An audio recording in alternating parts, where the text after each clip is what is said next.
Hey there, thanks for joining me on the Recharge Your Life online video series. I am your host, Phaedra Antioco. Right now, we are going to be talking with a very dear friend of mine, a very wonderful woman, Sheree Clark, as she talks about how to overcome the D's with a little bit of C. And that's C for courage. First, let me share about Sheree with you. And Sheree Clark is a midlife courage coach, TV show host, inspiring speaker, and accomplished author. And Sheree has written and presented topics ranging from finding your passion to overcoming career burnout. And she appears weekly on segments of KCWI Channel 23 in Iowa called Fork in the Road with Sheree Clark, while maintaining a busy practice, coaching clients one-on-one and in groups. And she coaches them on creating authentically fulfilling lives. So stay tuned here as I share many great tips with Sheree Clark. Sheree Clark, thank you so much for being here on the Recharge Your Life series. Your interview was such a hit on our last series, Live Your Life Pain-Free. So I brought you back. Thanks for being here. Oh, you're so welcome. It's a pleasure. So let me ask you, as a midlife courage coach, what is that? What are you doing out there in the world? Well, the title Midlife Courage Coach is one that I find that women really resonate with in particular. And I coach both men and women, but the bulk of my clientele are women. And I say this, I believe it takes guts to live the second half of your life for yourself when you've lived the first half for everyone else. And that's why I say I'm a midlife courage coach, because it takes sometimes some support to get to that next place. Oh, absolutely. Absolutely. And so in your work, you surely deal with the 5 Ds and help your clients overcome them. How is that relating into your clients' lives? What are they struggling with? I see all of it. Your 5 Ds are it's brilliant, because really that does hit for, particularly for midlife.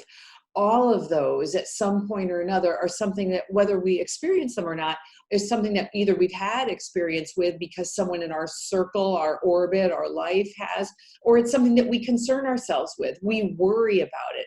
If debt isn't something that you're saddled with, troubled by, brought down by, you worry. We all look at our savings, and we all look at our retirement plan and think, what if I outlive this? What if, what if we have another recession and my roof goes, whatever. So we think about all of those things. Wow. Wow. So have you personally had any experiences with one of the 5 Ds, or maybe all of them, as we are human? Of course I have. Absolutely.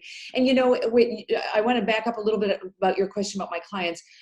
They've had experience with all of them. And I think that the one that most permeates, the one that really resonates and kind of covers all of it, is disappointment. Mm. Because I think what happens is we circle back, and I would say this about myself as well. We have these expectations in life at a certain point in our life, particularly when we're younger. We have these ideas that life is going to unfold in a particular way. I'm going to go to this school. I'm going to have this amount of success. I'm going to get promoted and work at this company, marry at this age, have this many kids, and live in this city. We have this whole thing mapped out. And then what happens is life comes along and throws us a little bit of a curveball. And sometimes the curveballs end up being happier places than we could ever have dreamed. Like, oh my gosh, my sights were set too low, and look where I ended up. But oftentimes what has to happen is that we have to reconcile that sometimes that we really are in a better place. We just don't recognize it because we have written a scenario or signed up for a particular script in our mind's eye. And when it doesn't work out that way, we start thinking, I'm a failure, I'm a disappointment, I'm a flop. But in reality, if you look at it and you compare and contrast and say, I didn't do this, but I did this instead. And wow, you know what? At the end of the day, that's actually better. Mm-hmm. So disappointment to me is kind of the umbrella D that is the other ones can fall under. So if your money situation has been a disappointment to you, you might view that as debt, when really it's not about the money. It's about your mindset. So anyway, then you asked me about me personally. Yeah, I've had all of them. And I think for me, probably, I kind of would riff on the disappointment thing again. Um, I have been in a relationship. I was in a relationship that was a long-term relationship that I saw as being one that would last certainly till the better part of my life, and it didn't. And along with that, because the person was it was a personal relationship, and also my business partner, which affected me economically. You believe this thing, and you write the script in your head, and what happens is it starts to affect you, as you know, because of your work, Phaedra. It affects you in so many different ways. And for me, the physiological was a big part of it. I ended up experiencing back pain, neck pain. You'll know this. I would bite and gnaw at night, and then wake up with toothaches, and That's those. a big one. That's a big one, honestly, for most people. And I do work in the mouth. We have muscles there. And people are like, what? Really? If I would have known, I would have brushed my teeth today. I'm like, I don't care about that. You have tight muscles from tension, from stress. We need to release those. And that's where it's like, when it gets so bad to the point it's causing you pain, you really need to make some changes. Right, exactly. And when you're carrying it around, and you're in your body every minute of every day, and it's impossible to get away from it. You can get away from some of your concerns about debt, or you might get over your grief momentarily by having a conversation with a friend. But when your body hurts, there's nowhere to run. Yep, your body is an antenna to help you figure out what to do intuition wise, what's working in your life and what's not. And it's when we stay too long in those situations that we intuitively know are not good for us, they're not in alignment with our heart, it can really wreak havoc on one's life. I don't know if you've experienced that, where you just get so sick and maybe your productivity is down. Maybe you're not producing as much as work and not making enough money. All of that does tie in, and then it's just compounding. And I always say every body tells a story. What's your story? That's so true. And, it's funny because, as you've alluded to, you and I know each other outside of this interview. And that's something I've learned from you, is that your body holds your story, and it's important. It's not important. It's essential that you'll manifest worse things if you don't deal with them, because they take a deeper root. And I learned that. So when I was going through my disappointments and had hip pain, back pain, knee pain, and then you end up, it cascades into other things. So then you don't exercise because exercise hurt, and then you gain weight, and then you get depressed, and oh my goodness, you could deal with it. It would be easier to deal with early. So how do you coach your clients? Because obviously, the kids are gone, you're midlife. I think people might say, oh, I don't have many years left. But the reality is people are living well into their late 90s. So even if you're 60, you could still have 25, 30 good years left. How do you coach them out of these difficult situations when they're disappointed? Well, it depends on what the disappointment is and where it came from, and actually what the person's mindset is, because everybody's in a different place. But in general, I would say one of the most important things to do is to take stock. And by that, I mean, let's look backwards and see what some of the things are that you have achieved, some of your successes. And one of an assignment that I have given my group before, and that I've done on some different exercises and things that I've done, is to write down a list of 100 successes that you've had. Now, people might be like, 100 successes? We've all had 100 successes or more. What I'm saying is, it's not just like, oh, I got promoted to vice president, and that certainly that is one. But an example of a success for me was I passed my driver's test. I failed it twice and Oh, wow. passed the third try. That was a big deal for me at that moment when I was 16 years old, because think about that. Yeah. So in thinking about your successes, think about what made it a success. What made passing my driver's license test a success was that I had been unsuccessful 2 times before. At the age of 16, to fail your driver's test twice when your father teaches driver's ed. Wait, that's like an extra double disappointment because you're supposed to through your. Yeah, it's a double whammy. It's a humiliation. So, when you have that kind of a thing happen to you, that's a success. And in that reflection, not only am I writing down a delicious list of things that I've accomplished, I'm reminding myself that this too shall pass, that at some point in my life, where I'm at will become a great piece of fodder for conversation at a cocktail party. Because really, when I was 16, it was like practically, like I may as well just die now. But now at the age of 63, hey, let's face it, it's laughable. Mm-hmm. So that's one thing, look backwards. The other thing is to look forward and to say, what's on my bucket list?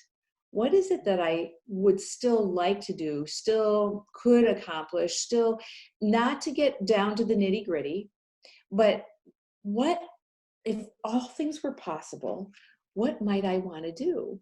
And when you can start to do that, the door cracks open for dreams and for things to happen. And you start to get a sense of yourself and perspective. And then the third thing I would say is to look outside of yourself and look at role models, other people that are doing it. We've all read the stories about the people who were in their 50s, 60s, 70s, when they did something grand and fabulous, when they had failures leading up to that. And then I guess the icing on the cake to me would be gratitude for all of the things in my life, in your life, in anyone's life that we have to be grateful for. We don't always have a fabulous day, but I have a roof over my head. I have my kitty cat Lotus fast asleep. Famous Lotus. He's putting good vibes into my room and into my life. So those are the things that I say are the important things, the grounding things.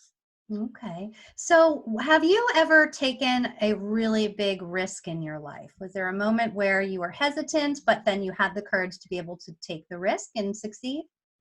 Yeah. And it's funny that you would ask that question. And especially the way that you asked it, because you said take a risk and succeed.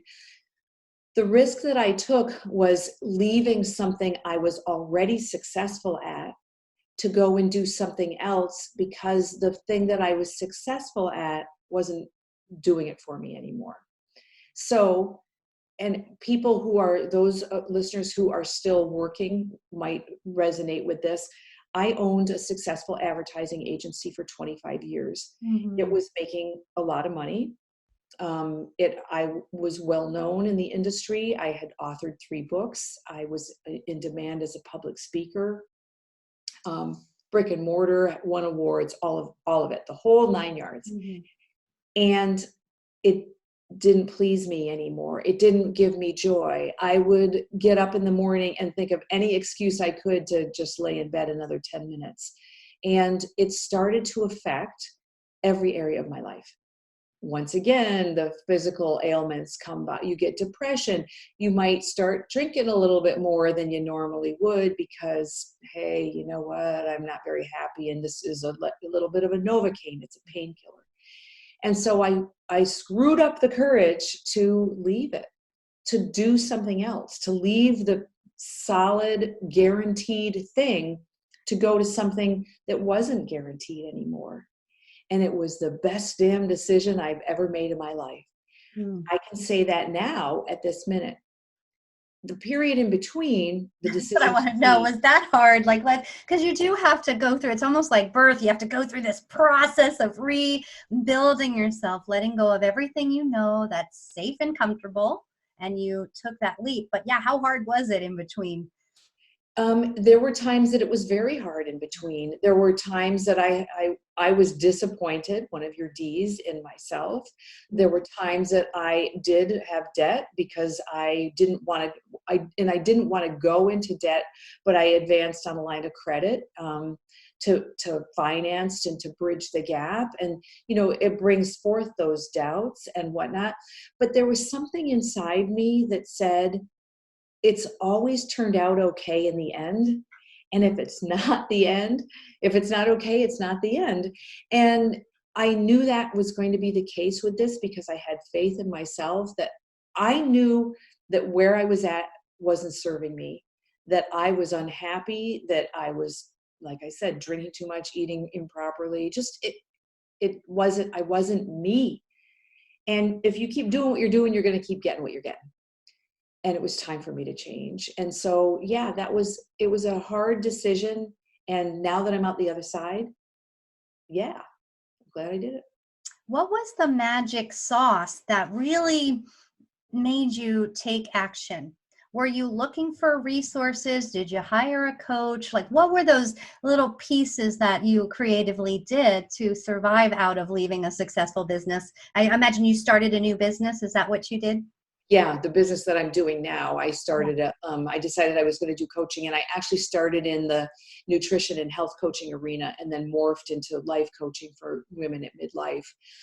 So that's one key piece, one key component of the piece of the puzzle is what I left and to do ended up changing too. It ends up morphing. So one of the pieces was I knew that I didn't have to have every darn piece of it figured out. I didn't have to have all my I's dotted and my T's crossed.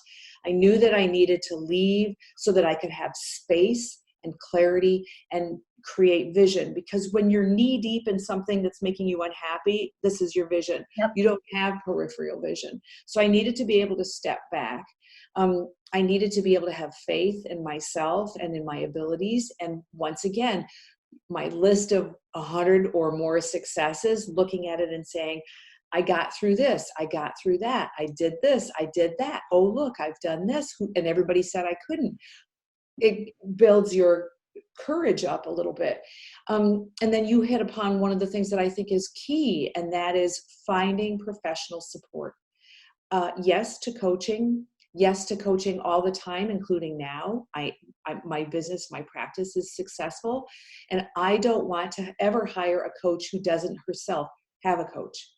Because if a person isn't walking their talk, then I'd say, how much of that do you really believe in?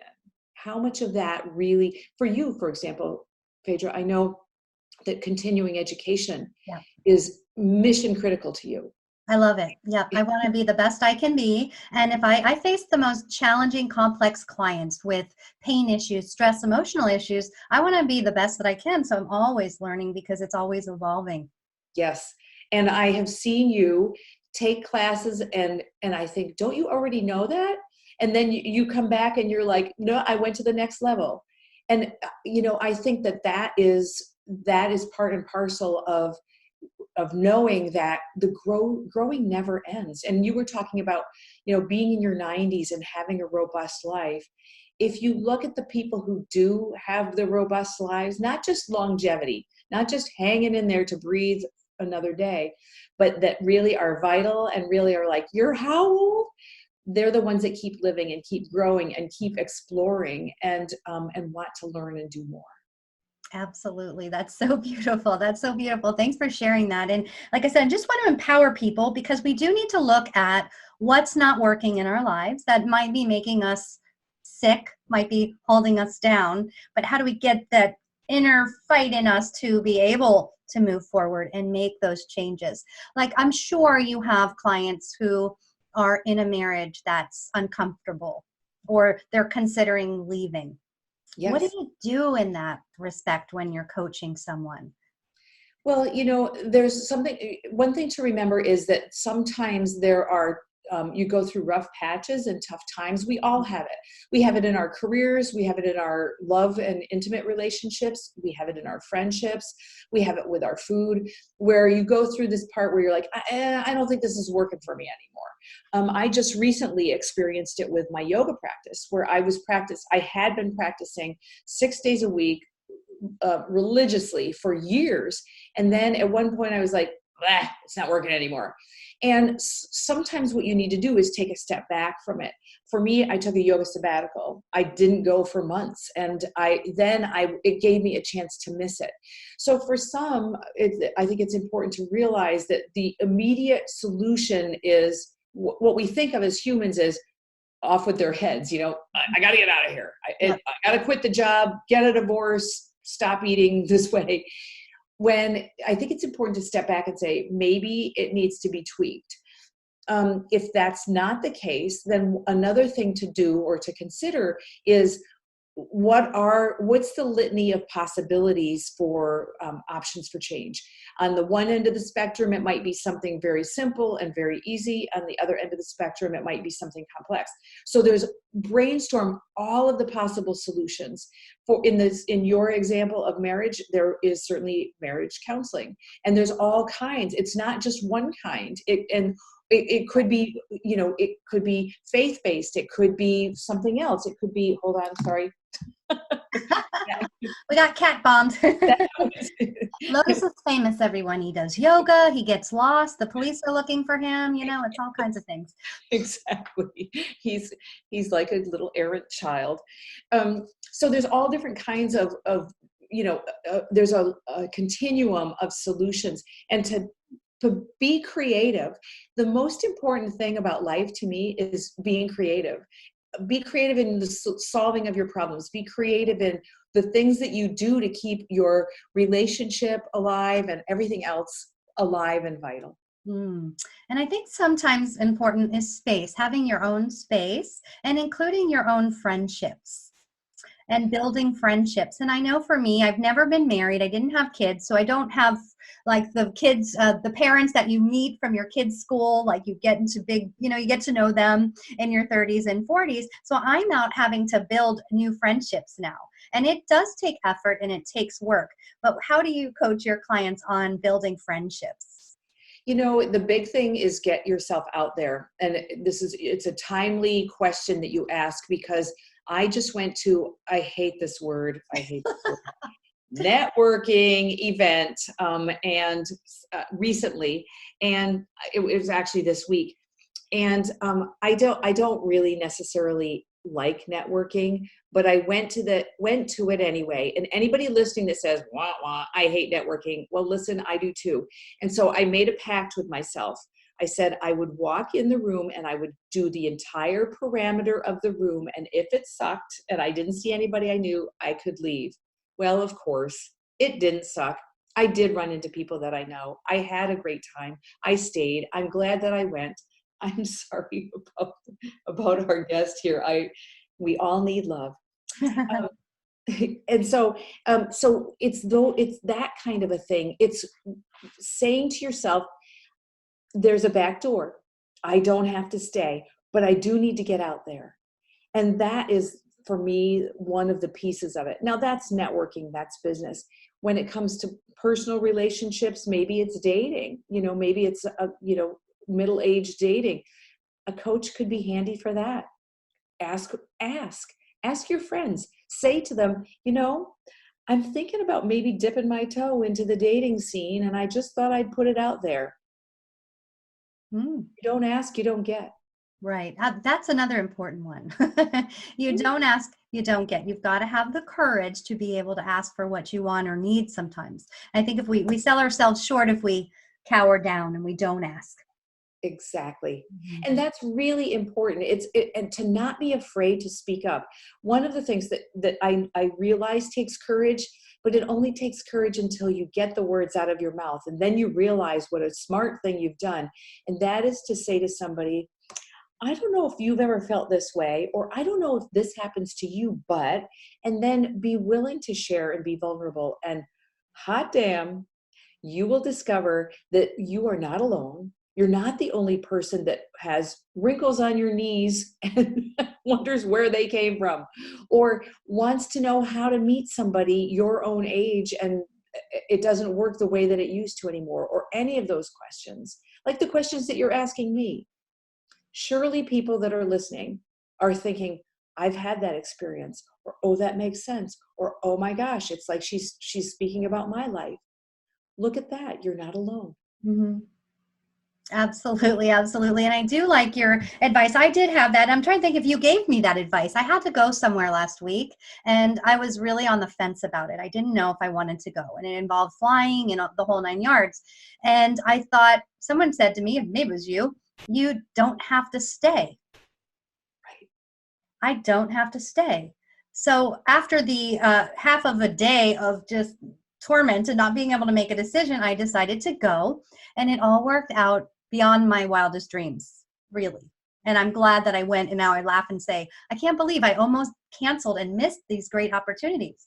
Exactly. It's funny. They say that half of life is showing up.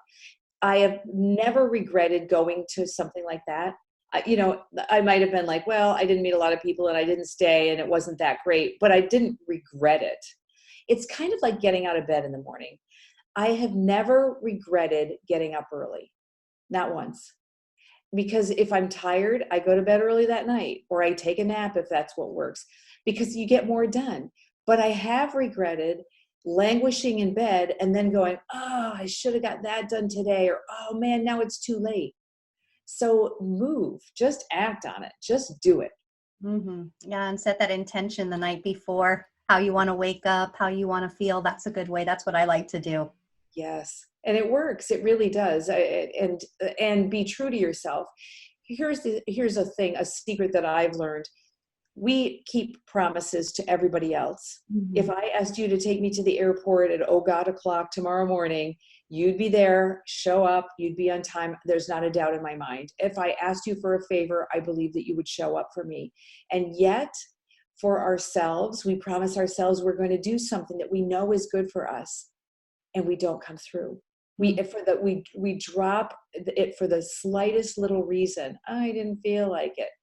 If you told me you didn't show up to take me to the airport because you didn't feel like it, our friendship would probably fizzle. Right. So let's treat ourselves as well as we treat our friends. All right. What tips can we do for self-talk then? You know, that moment of, I should, I want to. And then because I can talk myself out of it. I can convince myself and manipulate myself, no, tomorrow. You know what I'm Oh, saying? It's like, I want to go to that yoga class, but oh, no, no, no. And then you don't go. But you know, if you went, you would feel so much better. exactly. And that therein lies the rub. If you go. So one of them we've talked about, and that is you don't have to stay. And the other is you can make a reward for yourself, and the reward should not offset the positive. If you go to the CrossFit class, you don't get a cheeseburger as your reward. It's a little bit counterintuitive. Wait, if we don't have a bun, and then we can call it keto, right? That's exactly, there you go. Here I go. I'm good at Yeah. figuring it out. Yes. Well, I told you that creativity was important in my world, and you've just demonstrated that you've got it too. So it might just be, it's for me, sometimes this is going to sound crazy and really juvenile, and I'm almost embarrassed to tell you, but when I'm trying to do something new and adopt a new goal, whatever. So like tomorrow is the first of a new month, let's say. Make a calendar, and I put gold stars on the days when I do the thing I'm trying to do. And I was motivated by that as a kid. Yes, I got good grades in school. And so I make my own little report card. And the I key love for those stars. Good I love idea. those stars. Yeah, or you could do, smiley face stickers if you like those better. So here's the other thing that I do. I promise myself this. I can have a pass out, especially when I'm trying to adapt a new habit. If I'm trying to exercise every day, let's say that. If I skip one day, okay, but I can't have 2 days in a row. Because if you have one day, sometimes you need a break. 2 days, you've interrupted your pattern. And if you have that rule and you can't interrupt for the second day, you're never going to break your pattern. You're Mm. never going to go off the rails and stop going to the gym because you only get one day at a time. So it might be that you only go every other day, but you're still going. Mm. Beautiful, beautiful. I love that. And self-care is so important. I know many, particularly women, but men too, is they tend to people please or have a hard time saying no. And Yeah. then they're just flat on the floor, exhausted. There's no time for me. The negative thoughts start spinning into the head, and it's like self-sabotage world. What can you tell these people here? Oh, to the negative thought people. Yeah. Well, I know I get into it too. I've had one piece of cheesecake. I might as well eat the whole thing. I mean, we've tuckered into it, right? Let's just That's fun. Yeah. yeah, let's do that. I think it's really a matter of, once again, reflecting back and saying, I know what this is going to cost me. Yeah. Another tool that I have is something I call the say yes, say no sheet. And so if you say yes to one thing, you're saying no to another. Okay. That's a tried and true thing. So let's use me as an example. If I have one glass of wine, I can still go to yoga tomorrow. If I have two, I'm getting into shaky ground. And if I have three, I ain't going to yoga. So saying yes to 3 glasses of wine, I might choose to do, but I do it knowing I'm going to say no to my yoga class tomorrow at I like 5:30 in the morning. that. So Yeah. just what it does is it makes you accountable to yourself. Yeah. And the same thing with saying no to something. If I say no to dessert, again, I'm saying yes potentially to my skinny jeans. So Okay. Oh, that's going to help me a lot. Because every time I feel like I'm eating clean and I'm getting good, my clothes are fitting loose and my belly's flatter, what do? I just go and I order pizza. yeah, So I exactly. like that. It's like, I'm going to say yes to those skinny jeans. Right. I do have, clothes from 20 years ago in my closet, and I could fit into most of them, but I just keep saying, I will one day. And now I'm starting to say, no, you're not. No, you're not. It's okay to get rid of them. Those Yeah. like the And really skinny jeans.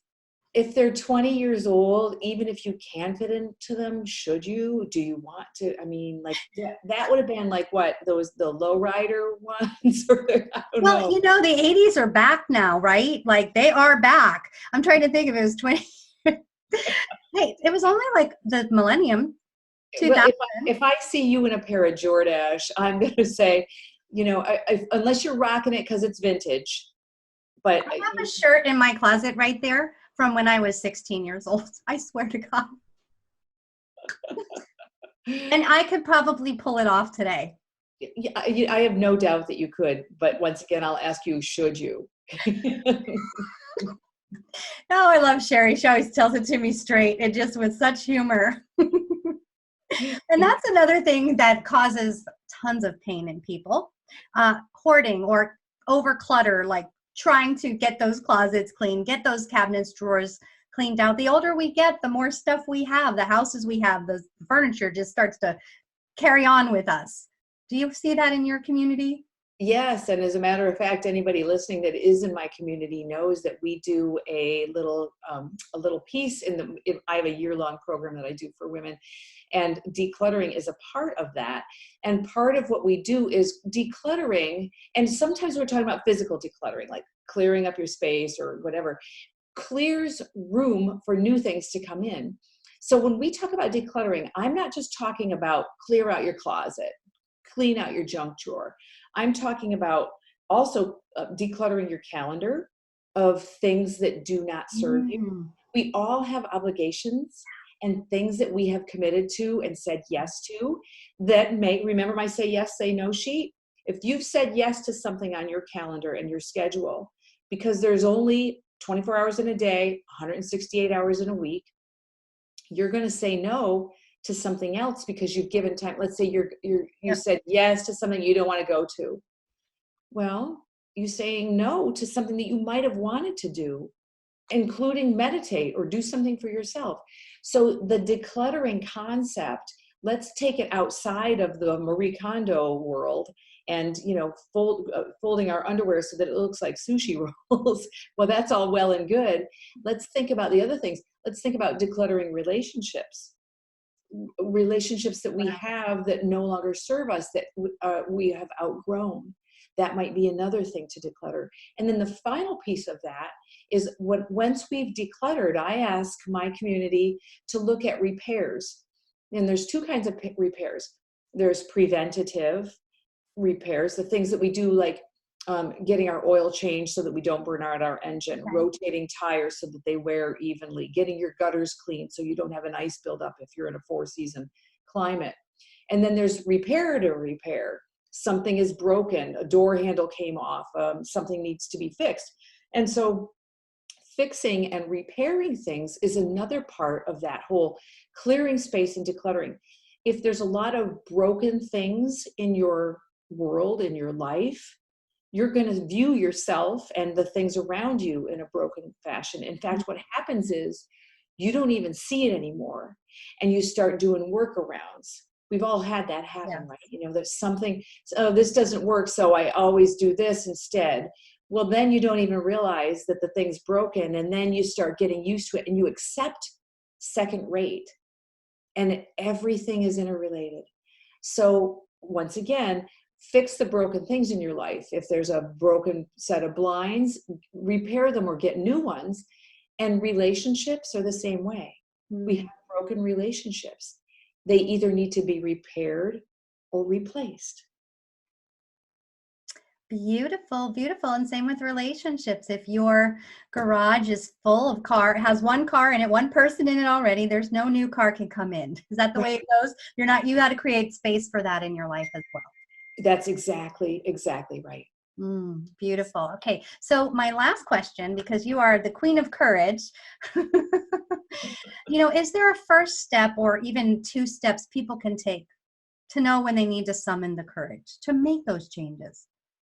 Actually, yes. So if the first step is to know that you need to make the changes, one thing is to do a check-in. So I have an exercise that I suggest that people do, and I will share it with you here. I'm going to move the microphone. And the thing that I suggest that you do to figure out if you need to make a change is to simply do this. One is to put both of your feet on the floor and become really grounded and really still. Block out the things that are going around you. Take just a moment. And for some of us, it might take more than a few minutes, where we just need to declutter our heads from all of the stuff that's going on outside. And once you've found yourself in a grounded space, I'm going to suggest that you take your hand and put it over your heart, your right hand, and then take your left hand and place it over your heart. And close your eyes. And then I ask you to ask yourself very quietly and very seriously, what, dear heart, do you want?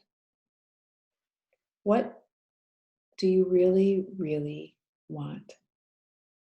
And then sit and be still. And sometimes an answer will come right away. Very often that's the case. And sometimes it takes a moment.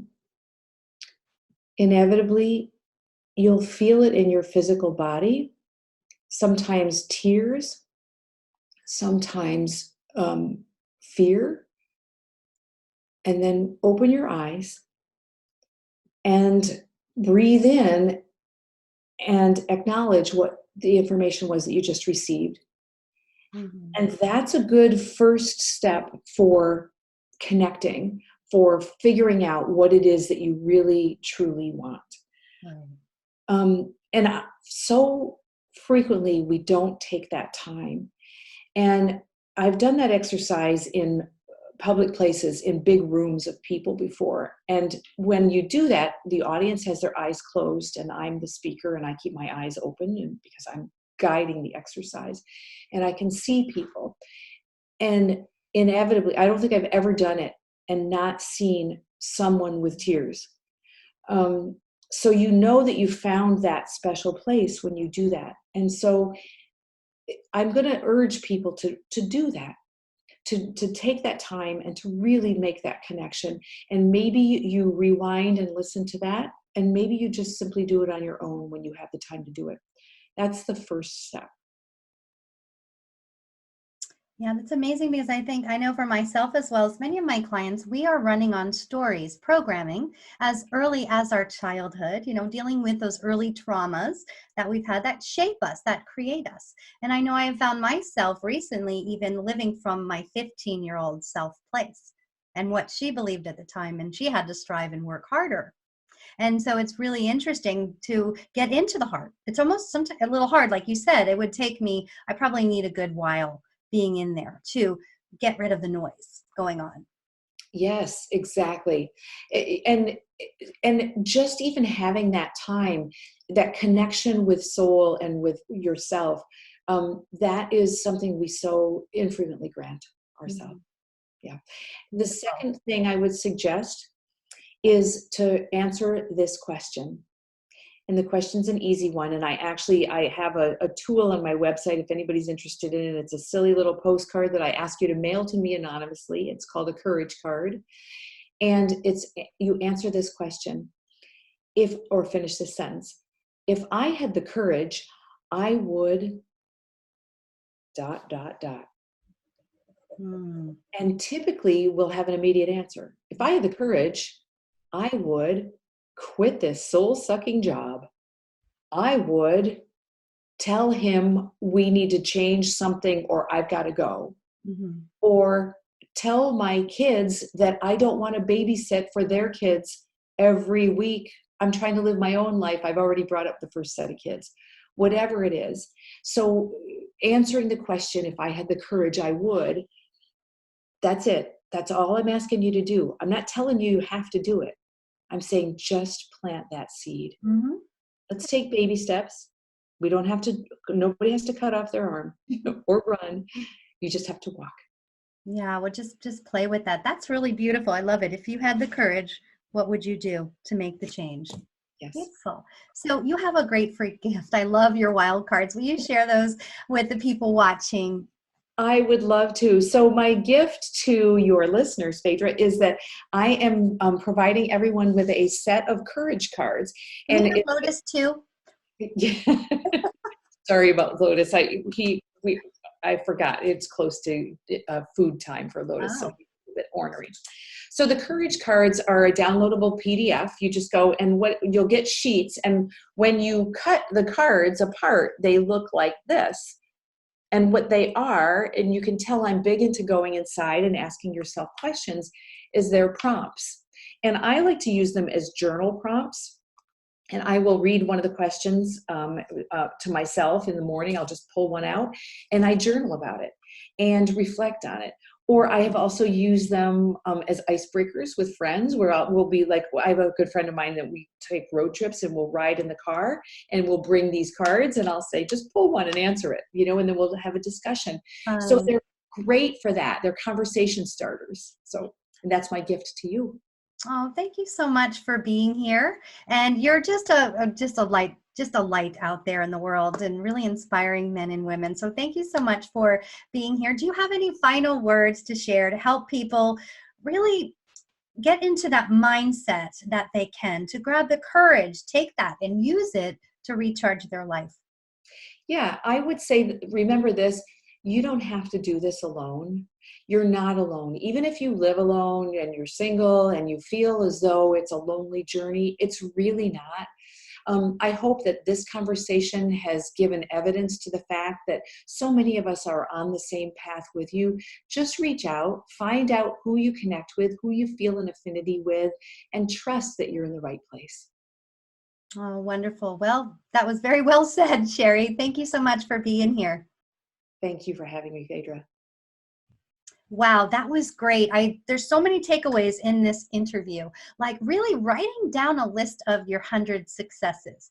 I'm sure you can search for them. And the somatic experiencing approach that I use with that is maybe just one, pick one, and go back into a time when you accomplished and had that success and see how that feels in your body and see if you can bring that. Did you have courage in that moment? Did you feel strength? Did you feel like you triumphed? What are those sensations and how do they feel in your body? Just pause a moment after this interview and sit with yourself and try that heart connecting exercise Sheree recommended. I mean, just such great tips here that are super motivating. And if you love this series and you'd like to keep them for life, go ahead and purchase the All Access Pass. With that, you get the 5 days of mapping trauma in your body, as well as a one-on-one private session with me, you and me, where we could talk about what might be waiting on you, might be heavy on your shoulders, and help you with some concrete steps to take to just take charge and to make those changes, just like Sheree was talking about in her interview. All right, you guys have a great, beautiful day, and I wish you so much joy for the rest of your day.